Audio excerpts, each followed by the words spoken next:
And दोस्तों, मैं ध्रुव कुमार आप सभी का टॉप 500 करंट अफेयर्स क्वेश्चंस की सीरीज में स्वागत करता हूं। ये जो 500 क्वेश्चंस हैं आपके पीटी 365 मैगजीन से तैयार किए गए हैं, जिसमें 1 ईयर करंट अफेयर्स को कवर किया गया है, जो आपके आने वाले यूपीएससी प्रीलिम्स के लिए बहुत ही ज़्यादा ये इंपॉर्टेंट होने वाले हैं। ये सीरीज हिंदी और इंग्लिश दोनों मीडियम में चल रहा है, तो ये बेसिकली हिंदी मीडियम स्टूडेंट्स के लिए है। इस सीरीज का पार्ट फर्स्ट है। बात करें यहाँ पे क्वेश्चंस की, तो टॉप 500 क्वेश्चंस आपके यदि आप लेना चाहते हैं तो नीचे लिंक दिया हुआ है, जिस और हिंदी और इंग्लिश दोनों का पीडीएफ अवेलेबल है, तो आप जिसमें कंफर्टेबल हैं उसको आप ले सकते हैं। सो क्वेश्चन शुरू करते हैं यहाँ पर कि पॉलीमरेज चेन रिएक्शन पीसीआर के बारे में है। पॉलीमरेज चेन रिएक्शन पीसीआर के संदर्भ में निम्नलिखित कथनों पर विचार करें। यहाँ पे दो आपके कथन दिए हुए हैं, बताना है कि सही कौन से हैं। पॉलीमरेज चेन रिएक्शन से संबंधित है। फर्स्ट स्टेटमेंट है कि पीसीआर का उपयोग डीएनए की कई प्रतियां बनाने के लिए किया जाता है, जिससे डीएनए की थोड़ी मात्रा का प्रवर्धन या एम्प्लीफिकेशन संभव होता है। ये फर्स्ट स्टेटमेंट है पॉलीमरेज चेन रिएक्शन से संबंधित। दूसरा है कि इस प्रक्रिया में टैग पॉलीमरेज नामक एंजाइम का उपयोग किया जाता है, जो उच्च तापमान पर निष्क्रिय हो जाता है। तो यहाँ पर आपके दो कथन दिए हुए हैं पॉलीमरेज चेन रिएक्शन यानी पीसीआर से संबंधित। तो आपको बताना है कि दोनों में से सही कौन सा है। बताइए आंसर क्या होगा। यहाँ पर ऑप्शंस केवल एक, केवल दो, दोनों या इनमें से कोई भी नहीं। क्या होगा आंसर बताइए। यदि आपने ऑलरेडी मैगजीन पढ़ा होगा तो आप आंसर कर सकते हैं इसका। सो आंसर यहाँ पर है कि केवल एक सही है आपका, केवल एक सही है। कथन एक सही है क्योंकि पीसीआर जो है डीएनए प्रवर्धन के लिए काफी महत्वपूर्ण तकनीक है। कथन दो गलत है। क्यों? क्योंकि जो टैग पॉलीमरेज होता है एक थर्मोस्टेबल गर्मी प्रतिरोधी एंजाइम है, जो उच्च तापमान पर भी सक्रिय रहता है। ठीक है, जो पीसीआर यानी पॉलीमरेज चेन रिएक्शन के लिए प्रक्रिया के लिए आवश्यक है। लेकिन यहाँ पर आपके स्टेटमेंट लिखा हुआ था कि जो उच्च तापमान पर निष्क्रिय हो जाता है, तो यहाँ पे निष्क्रिय नहीं होता, इसलिए आपका सेकंड स्टेटमेंट रॉन्ग है। फर्स्ट करेक्ट है आंसर आपका ए, केवल एक सही है। ठीक है फ्रेंड्स, आपसे एक रिक्वेस्ट है कि as a support please channel को सब्सक्राइब करके वीडियो को लाइक कर दीजिए, अपने दोस्तों के साथ शेयर भी कर सकते हैं। नेक्स्ट क्वेश्चन देखते हैं। जेल इलेक्ट्रोफोरेसिस तकनीक जेल इलेक्ट्रोफोरेसिस तकनीक के संबंध में निम्नलिखित कथनों में से कौन सा सही है। यहाँ पर चार्ट आपको दिए हुए हैं। ठीक है, सही बताना है इसमें। इसका उपयोग डीएनए खंडों को उनके आवेश के आधार पर अलग करने के लिए किया जाता है। दूसरा है, डीएनए खंड एनोड सकारात्मक इलेक्ट्रोड की ओर बढ़ते हैं क्योंकि डीएनए ऋणात्मक रूप से आवेशित होता है। थर्ड स्टेटमेंट यहाँ पे कि छोटे डीएनए खंड जेल मैट्रिक्स में धीरे धीरे चलते हैं, जबकि बड़े खंड तेजी से चलते हैं। चौथा है, अलग किए गए डीएनए खंडों को नग्न आंखों से आसानी से देखा जा सकता है। ये चार दिए हुए हैं, इसमें से बताना कि जेल इलेक्ट्रोफोरेसिस तकनीक से संबंधित कौन सा सही है। बताइए आंसर क्या होगा। आंसर है यहाँ पर आपका बी, आंसर है आपका बी। बी सही है क्योंकि डीएनए अणु ऋणात्मक रूप से आवेशित होते हैं, इसलिए वे ए नोड की ओर बढ़ते हैं। ये गलत है क्योंकि अलगाव आकार के आधार पर होता है, न कि आवेश के आधार पर। विकल्प सी गलत है क्योंकि छोटे जो खंड हैं तेजी से और आगे बढ़ते हैं। डी में है कि डी गलत है क्योंकि डीएनए को एथिडियम ब्रोमाइड से एथिडियम ब्रोमाइड से अभिरंजित करने और यू यूवी प्रकाश के संपर्क में आने के बाद ही देखा जाता है। ठीक है, तो ये आपके स्टेटमेंट्स हैं और इसका एक्सप्लेनेशन। नेक्स्ट, जैव प्रौद्योगिकी में जैव प्रौद्योगिकी में जीवित जीवों या उनके एंजाइमों का उपयोग करके उत्पादों और प्रक्रियाओं का निर्माण शामिल है, जो मानव के लिए उपयोगी है। यूरोपीय फेडरेशन ऑफ बायोटेक्नोलॉजी यूरोपीय फेडरेशन ऑफ बायोटेक्नोलॉजी ईएफबी ने जैव प्रौद्योगिकी को आधुनिक आणविक जीव विज्ञान के साथ प्राकृतिक विज्ञानों और जीवों, कोशिकाओं और उनके हिस्सों और आणविक अनुरूपों के एकीकरण के रूप में परिभाषित किया है। तो ये दो कथन आपके जैव प्रौद्योगिकी से संबंधित है। आपको बताना है कि सही कौन सा है, केवल एक, केवल दो, दोनों या इनमें से कोई भी नहीं। आंसर बताइए। आंसर है यहाँ पर दोनों सही है, दोनों आपके statements correct. Next, restriction enzyme. Restriction enzyme जो है, रेस्ट्रिक्शन एंजाइम डीएनए को विशिष्ट स्थानों पर काटने के लिए जाने जाते हैं, जिन्हें पैलिड्रोमिक न्यूक्लियोटाइड अनुक्रम कहा जाता है। ठीक है, ये एंजाइम केवल केवल प्रोकैरियोटिक कोशिकाओं में पाए जाते हैं और बैक्टीरिया को संक्रमित करने वाले वायरस या बैक्टीरियोफेज से बचाने में मदद करते हैं। सो यहाँ पे दो कथन दिए हुए हैं रेस्ट्रिक्शन एंजाइम से रिलेटेड। आपको बताना है कि सही कौन सा है, सही बताना है आपको। ठीक है, केवल एक, केवल दो, दोनों या कोई भी नहीं। आंसर है आपका यहाँ पे दोनों सही हैं, दोनों सही हैं, दोनों कथन सही हैं। रेस्ट्रिक्शन एंजाइम डीएनए को विशिष्ट पैलिंड्रोमिक अनुक्रमों पर काटते हैं, जिससे चिपचिपे सिरे या स्टिकी एंड या भोथरे सिरे ब्लंट एंड्स बनते हैं। ये ये बैक्टीरिया में रक्षा तंत्र के रूप में कार्य करते हैं, जो बाहरी डीएनए को नष्ट करता है। क्लियर है? चलिए नेक्स्ट देखते हैं। बीटी कपास के संदर्भ में निम्नलिखित कथनों पर विचार कीजिए। बीटी कपास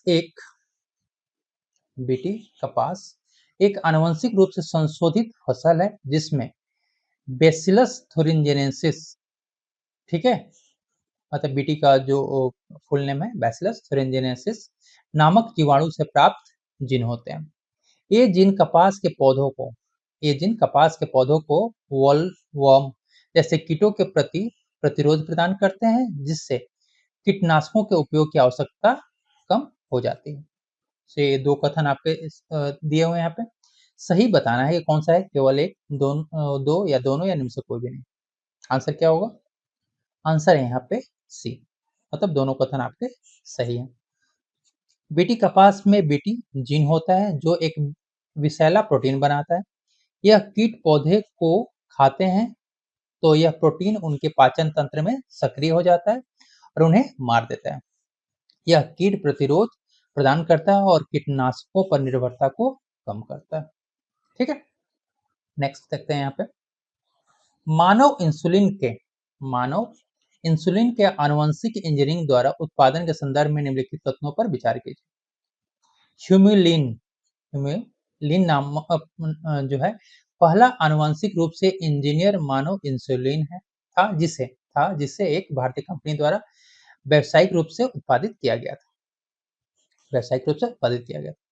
इंसुलिन में दो पॉलीपेप्टाइड श्रृंखलाएं ए और बी होती हैं, जो डाइसल्फाइड बंधनों से जुड़ी होती हैं। बताना है सही कौन सा है, केवल एक, दो, दोनों या इनमें से कोई नहीं। आंसर है आपका केवल दो सही है, केवल दो सही है। फर्स्ट गलत है, क्यों गलत है? यहाँ पर ह्यूमुलिन पहला आनुवंशिक रूप से इंजीनियर मानव इंसुलिन था, लेकिन इसे एक अमेरिकी बहुराष्ट्रीय कंपनी जो थी एली लिली द्वारा 1983 में व्यावसायिक रूप से पेश किया गया था। लेकिन यहाँ पे ऑप्शंस में आपके भारतीय कंपनी लिखा हुआ है, इसलिए ये स्टेटमेंट गलत है। सेकेंड है कि इंसुलिन की संरचना में ए और बी श्रृंखलाएं होती हैं, जो डाइसल्फाइड जो बॉन्ड है उससे जुड़ी होती हैं। इसलिए सेकेंड स्टेटमेंट सही है, फर्स्ट रॉन्ग। नेक्स्ट देखते हैं। निम्नलिखित कथनों पर विचार कीजिए। आनुवांशिक रूप से संशोधित जीएम जीवों के जेनेटिकली मॉडिफाइड जीवों के उपयोग से जुड़े नैतिक मुद्दों पर विचार करने के लिए भारत सरकार द्वारा आनुवांशिक इंजीनियरिंग मूल्यांकन समिति जीईएसी की स्थापना की गई। जीईएसी आनुवांशिक रूप से संशोधित अनुसंधान के सार्वजनिक उपयोग के लिए सुरक्षा और वैधता पर निर्णय लेती है। ये दो स्टेटमेंट्स आपके यहाँ पे दिए हुए सही बताना है। क्या होगा आंसर? आंसर यहाँ पे दोनों सही है, दोनों सही है। ठीक है। जीईएसी भारत में जीएम जीव जेनेटिकली मॉडिफाइड जीवों से संबंधित अनुसंधान और सार्वजनिक उपयोग के लिए सुरक्षा चिंताओं सहित सभी नैतिक और कानूनी मुद्दों का मूल्यांकन करती है। नेक्स्ट देखते हैं, जीन थेरेपी से संबंधित है यहाँ पे। जीन थेरेपी, जीन थेरेपी से संदर्भ में निम्नलिखित कथनों पर विचार कीजिए। जीन थेरेपी में किसी व्यक्ति के दोषपूर्ण जीन को एक सामान्य क्रियाशील जीन में बदल दिया जाता है ताकि बीमारी का इलाज किया जा सके। First statement. सेकेंड, गंभीर संयुक्त इम्यूनोडिफिशियंसी एससीआईडी का इलाज करने के लिए एडेनोसिन डीएमिनेज की कमी को दूर करने के लिए पहली नैदानिक जो जीन थेरेपी 1990 में एक 4 वर्षीय लड़की पर की गई। ठीक है, तो यहाँ बताना है आपको कि सही कौन सा है, केवल एक, दो, दोनों या इनमें से कोई नहीं। सर आंसर है यहाँ पे दोनों है, मतलब फर्स्ट और सेकंड दोनों सही हैं, दोनों कथन सही हैं। जीन थेरेपी बीमारियों के इलाज के लिए एक क्रांतिकारी दृष्टिकोण है। एडीए की कमी के लिए पहली नैदानिक जो जीन थेरेपी 1990 में की गई थी, जिसमें रोगी के लिम्फोसाइट्स में कार्यात्मक एडीए cDNA को डाला गया था। नेक्स्ट बात करें यहाँ पे, organ on a chip, organ on a chip OOC तकनीक के संदर्भ में निम्नलिखित कथनों पर विचार कीजिए। यह मानव शरीर के वातावरण की नकल करने के लिए उपयोग की जाने वाली माइक्रो स्केल प्रणाली है। यह 3D कल्चर मॉडल है जो शोधकर्ताओं को एक डिश में मानव अंगों और बीमारियों को फिर से बनाने की अनुमति देता है। यह दवा परीक्षण के लिए मानव प्रासंगिक, नैतिक और लागत प्रभावी मंच प्रदान करता है। तो यहाँ पे बताना है कि सही कौन सा है, पहला और दूसरा, दूसरा और तीसरा, पहला और तीसरा और पहला दूसरा तीसरा, तीनों ऑर्गेन ऑन चिप तकनीक से संबंधित है। तीन स्टेटमेंट, आंसर है आपका तीनों सही, ये तीनों सही है। ठीक है, आंसर आपका डी है, सभी तीनों कथन सही हैं। ऑर्गेन ऑन चिप तकनीक मानव वास्तव में मानव शरीर के वातावरण की नकल करने के लिए माइक्रो स्केल प्रणाली है। यह मानव प्रासंगिक 3D कल्चर मॉडल है जिसमें न्यू अप्रोच मेथड्स NAM के रूप में भी जाना जाता है। ठीक है, जो शोधकर्ताओं को एक डिश, मानव अंगों और बीमारियों को फिर से बनाने की अनुमति देता है। चलिए नेक्स्ट बात करें, 10वां क्वेश्चन है, आरएनए साइलेंसिंग, आरएनए साइलेंसिंग से संबंधित है। यह एक जीन विनिमय तंत्र है जो प्रतिलेखन ट्रांसक्रिप्शन के दमन या प्रतिलेखन के बाद विशिष्ट आरएनए के क्षरण डिग्रेडेशन द्वारा जीन अभिव्यक्ति को कम करता है। ये पहला कथन है। इसमें छोटे आरएनए अणु जैसे siRNA और miRNA शामिल होते हैं जो मैसेंजर आरएनए से बन सकते हैं। ये छोटे आरएनए मैसेंजर आरएनए से बनते हैं तो वे प्रोटीन का निर्माण को बढ़ावा देते हैं। ये तीन कथन दिए हुए, आपको बताना सही कौन सा है, केवल एक, केवल दो और तीन, सॉरी मतलब एक और दो, दो और तीन और एक, दो, तीन। करेक्ट आंसर क्या होगा? करेक्ट आंसर है आपका यहाँ पे कि केवल एक और दो आपके सही हैं, मतलब बी सही है। कथन एक और दो सही है। आरएनए साइलेंसिंग एक जीन विनिमयन तंत्र है जो जीन अभिव्यक्ति को कम करता है, जिसमें छोटे आरएनए जैसे siRNA और miRNA शामिल होते हैं जो मैसेंजर आरएनए से बन सकते हैं। लेकिन कथन थर्ड रॉन्ग है, क्यों? क्योंकि ये छोटे आरएनए मैसेंजर आरएनए से तो बनते हैं, तो वे या तो मैसेंजर आरएनए को नष्ट कर देते हैं ताकि प्रोटीन न बन सके, या मैसेंजर आरएनए को कोशिका को प्रोटीन बनाने वाली मशीनरी द्वारा पढ़ने में रोकते हैं या न कि बढ़ावा देते हैं। ठीक है, सो ये थर्ड आपका गलत है, फर्स्ट और सेकंड सही है। फ्रेंड्स आपसे रिक्वेस्ट है कि यदि अभी तक चैनल को सब्सक्राइब नहीं किया है, प्लीज चैनल को सब्सक्राइब कर दीजिए, वीडियो को लाइक करके अपने दोस्तों के साथ शेयर भी कर सकते हैं और ये 500 क्वेश्चन आपको एक सिंगल पीडीएफ में अवेलेबल है। आज ही आप लेना चाहते हैं तो नीचे लिंक दिया हुआ है, हिंदी और इंग्लिश दोनों में अवेलेबल है, आप उसको ले सकते हैं। नेक्स्ट क्वेश्चन है यहाँ पे पैंजिनोमा। पैंजिनोमा किस संदर्भ में आपको बताने हैं। पैंजिनोम एक ही प्रजाति के कई व्यक्तियों के जीनोम अनुक्रम का संग्रह है। कृषि में यह रोग प्रतिरोधक क्षमता के लिए नए लक्षणों को पेश करने में मदद करता है। चीनी वैज्ञानिकों ने पाओ बायो हाई-फाई अनुक्रमण तकनीक की मदद से एशियाई चावल का पहला पैंजिनोम बनाया है। तो सही बताना है इसमें से पहला और दूसरा, दूसरा और तीसरा, पहला और तीसरा और फर्स्ट, सेकंड, थर्ड तीनों सही। आंसर क्या होगा? यहाँ पर आंसर आपका तीनों सही है। नेक्स्ट यहाँ पर सुकर जीन के बारे में बात करें तो यह मानव में इंसुलिन उत्पादन को नियंत्रित करता है। ये सही बताना है इससे संबंधित। यह एफ बॉक्स नामक जीनों के एक समूह को नियंत्रित करता है जो स्वास्थ्य पराग पोलन के विकास में शामिल प्रोटीन को प्रतिबंधित करने में मदद करता है। यह मानव मस्तिष्क के विकास के लिए जिम्मेदार है।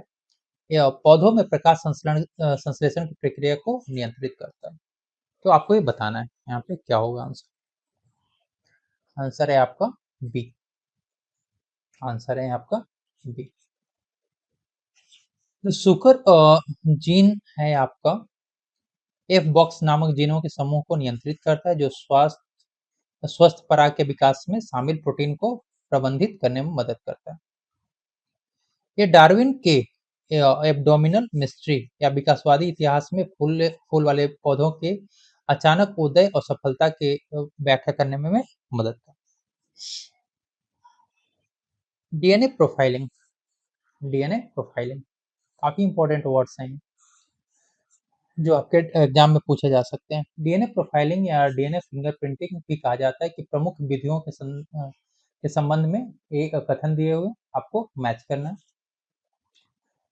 शॉर्ट टैंडम रिपीट यह नाभिक या न्यूक्लियस में छोटे दोहराए जाने वाले डीएनए अनुक्रमों की जांच करता है।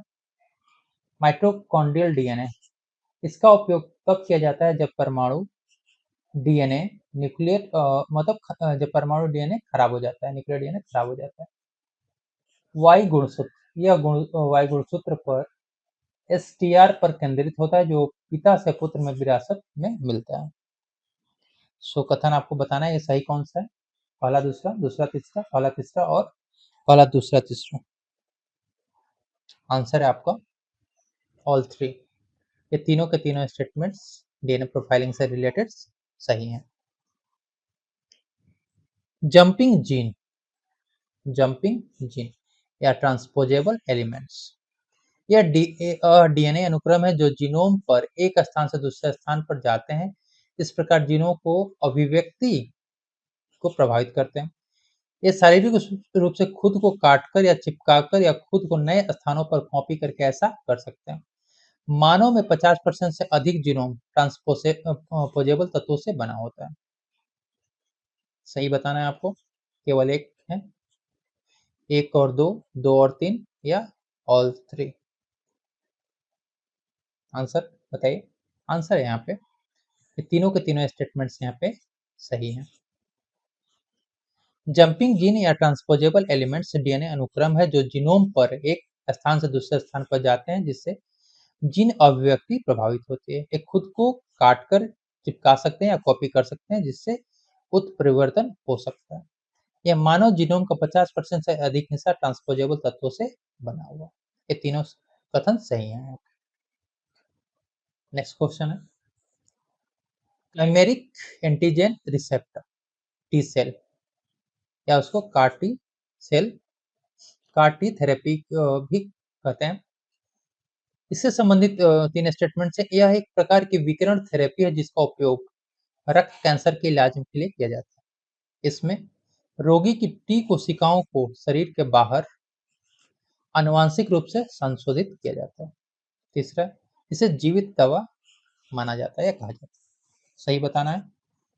First second, second third, first third और फर्स्ट सेकंड थर्ड। आंसर है आपका सेकंड और थर्ड आपके करेक्ट। फर्स्ट रॉन्ग है क्योंकि कार टी थेरेपी एक प्रकार की इम्यूनोथेरेपी है, ना कि विकिरण थेरेपी। यहाँ पे स्टेटमेंट लिखा हुआ है विकिरण थेरेपी। इस थेरेपी में रोगी के रक्त से टी कोशिकाएं एकत्र की जाती हैं और प्रयोगशाला में आनुवंशिक रूप से संशोधित की जाती हैं ताकि वे कैंसर कोशिकाओं को पहचान सके और उन पर हमला कर सके। थर्ड स्टेटमेंट संशोधित कोशिकाओं को जीवित दवा माना जाता है क्योंकि वे मतलब शरीर के भीतर कैंसर कोशिकाओं से लड़ना जारी रखती हैं और उसे गुणा करती हैं। नेक्स्ट क्वेश्चन देखते हैं। Mitochondrial replacement therapy, mitochondrial replacement therapy MRT, यह इन विट्रो फर्टिलाइजेशन का एक रूप है, आईवीएफ का एक रूप है। यह बच्चों को मां से विरासत में मिलने वाली माइटोकॉन्ड्रियल रोगों से बचाता है। एमआरटी से पैदा हुए बच्चे में 3 अलग-अलग व्यक्तियों से आनुवंशिक सामग्री होती है। सही बताना है। First second, second third, first third और 1, 2, 3 तीनों सही हैं। करेक्ट आंसर है यहाँ पे तीनों सही हैं। ठीक है, नेक्स्ट देखते हैं। स्टेम कोशिका, स्टेम कोशिकाओं से संदर्भ में आपको बताना है। वे अविशिष्ट कोशिकाएं हैं जो अनिश्चित काल तक स्व नवीनीकरण कर सकती हैं। प्लुरिपोटेंट स्टेम कोशिकाएं शरीर के सभी कोशिकाओं में विभेदित होने की क्षमता रखती हैं। प्रेरित प्लुरिपोटेंट स्टेम कोशिकाएं आईपीएससी वयस्क कोशिकाओं को स्टेम सेल जैसे स्थिति में वापस लाकर बनाए जाते हैं। सही बताना है आपको यहाँ पे। First second, second third, first third है तीनों। आंसर यहाँ पे कि तीनों के तीनों सही।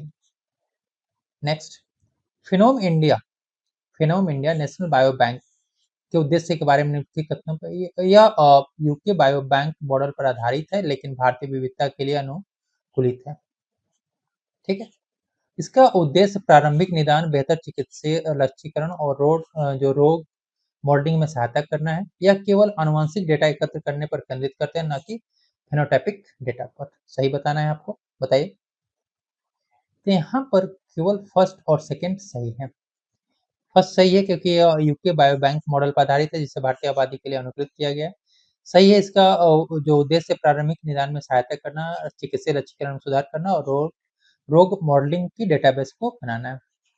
फिनोम का नाम का अर्थ है फेनोटाइपिक डेटा के साथ साथ आनुवंशिक डेटा भी एकत्र करता है, इसलिए ये थर्ड रॉन्ग है, फर्स्ट और सेकंड सही है। नेक्स्ट देखते हैं। डीप प्रोजेक्ट, डीप प्रोजेक्ट के संदर्भ में बताना है। यह 5 साल का प्रोजेक्ट है जिसका उद्देश्य यह समझना है कि डीएनए अनुक्रम में परिवर्तन अ, रोग के जोखिम को कैसे प्रभावित करता है। यह केवल भारतीय आबादी के लिए आनुवंशिक डेटा पर केंद्रित है। यह यूके बायोबैंक के साथ साझेदारी में चलाया जा रहा है। सही बताना है, केवल एक और दो, फर्स्ट और third and first second third. Answer है यहाँ पे सी है, फर्स्ट एंड थर्ड, ये सही है। ठीक है, अब डीप प्रोजेक्ट 5 साल का प्रोजेक्ट है जिसका उद्देश्य डीएनए अनुक्रम में परिवर्तन रोग के जोखिम को कैसे प्रभावित करता है। गलत, सेकंड गलत है क्योंकि परियोजना वैश्विक स्तर पर विभिन्न आबादियों के आनुवंशिक और पर्यावरणीय विविधता का लाभ उठाने पर केंद्रित है। यहाँ पे ऑप्शन में आपको केवल भारतीय आबादी लिखा है, इसलिए ये आपका रॉन्ग है। थर्ड भी करेक्ट है।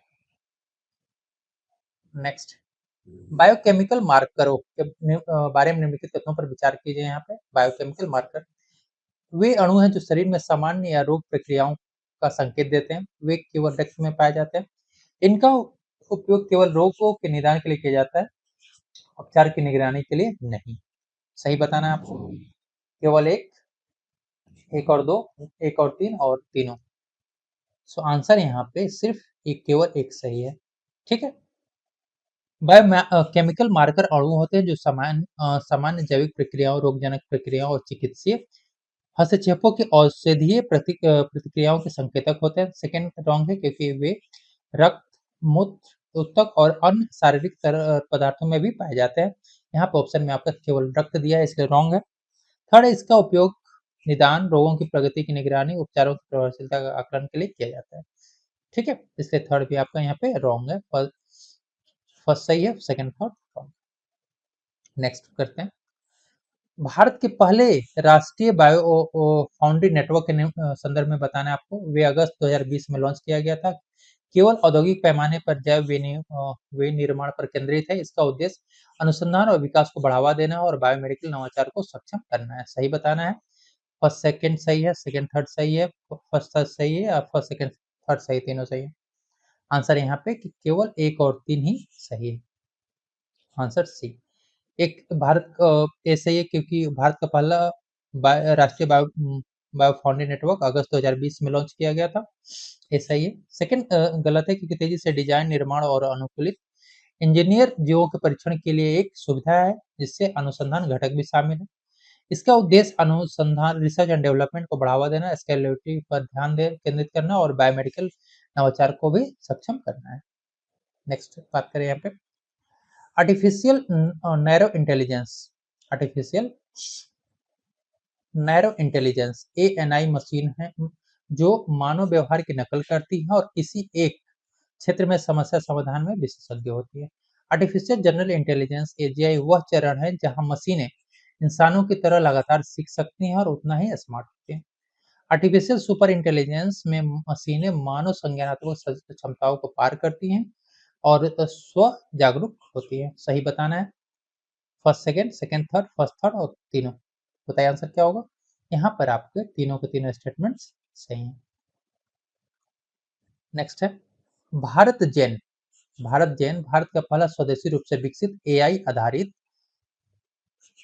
Multi modal large language model LLM है। यह पूरी तरह से विज्ञान और प्रौद्योगिकी विभाग डीएसटी द्वारा वित्त पोषित एक गैर लाभकारी कंपनी है। इसका प्राथमिक लक्ष्य सभी 22 अनुसूचित भारतीय भाषाओं को कवर करने वाले भारत केंद्रित मॉडल बनाना है। यह इलेक्ट्रॉनिक्स और सूचना प्रौद्योगिकी मंत्रालय मिटी द्वारा कार्यान्वित किया जा रहा है। सही बताना है। First second third fourth, first third fourth and all four. बताइए आंसर क्या होगा। आंसर यहाँ पे कि केवल एक दो और तीन सही है। चौथा कथन क्या है कि भारत चयन को राष्ट्रीय अंतर अनुशासनात्मक साइबर फिजिकल सिस्टम मिशन के तहत विकसित किया गया है, जिसे मिटी के तहत नहीं बल्कि डीएसटी के तहत लागू किया जा रहा है। ठीक है। नेक्स्ट डीप फेक से संबंधित है। डीप फेक वीडियो, फोटो और ऑडियो रिकॉर्डिंग है जिन्हें एआई का उपयोग करके हेरफेर किया जाता है ताकि वे वास्तविक लगे। डीप फेक बनाने में शामिल मुख्य प्रौद्योगिकी ऑटो एनकोडर और जनरेटिव एडवर्सरी नेटवर्क्स हैं। गैन्स डीप फेक तकनीक का उपयोग केवल मनोरंजन और ई-कॉमर्स जैसे सकारात्मक अनुप्रयोगों तक ही सीमित है। सही बताना है आपको। केवल एक और दो और तीन और तीनों। आंसर यहाँ पे केवल एक और दो यहाँ पे सही है। तीसरा कथन है कि अमेरिका ने हानिकारक डीपफेक से निपटने के लिए टेक इट डाउन एक्ट अधिनियमित किया है जिनका नकारात्मक और हानिकारक उपयोग भी है। यहाँ पर यह कहना है कि केवल सकारात्मक अनुप्रयोगों तक ही सीमित है, ये रॉन्ग। नेक्स्ट बात करें यहाँ पे क्वांटम यांत्रिकी। क्वांटम यांत्रिकी सिद्धांत के बारे में है। ठीक है। क्वांटम यांत्रिकी सिद्धांत के बारे में है। 4 स्टेटमेंट कथन दिए हुए। क्वांटम यांत्रिकी बताती है कि अत्यंत सूक्ष्म स्तर पर पदार्थ के कणों और तरंगों की विशेषताएं कैसी होती है। क्वांटम किसी भी भौतिक गुण की सबसे छोटी संभव असतत इकाई है। सुपरपोजिशन किसी क्वांटम कण की एक समय में कई अवस्थाओं में रहने की क्षमता है जब तक कि उसे मापा नहीं जा सकता। इन टैंगलमेंट में दो कण इस प्रकार जुड़े होते हैं कि अवस्थाएं एक दूसरे से स्वतंत्र होती है। सही बताना है। फर्स्ट सेकंड थर्ड और फोर्थ, फर्स्ट सेकंड थर्ड और तीन चार।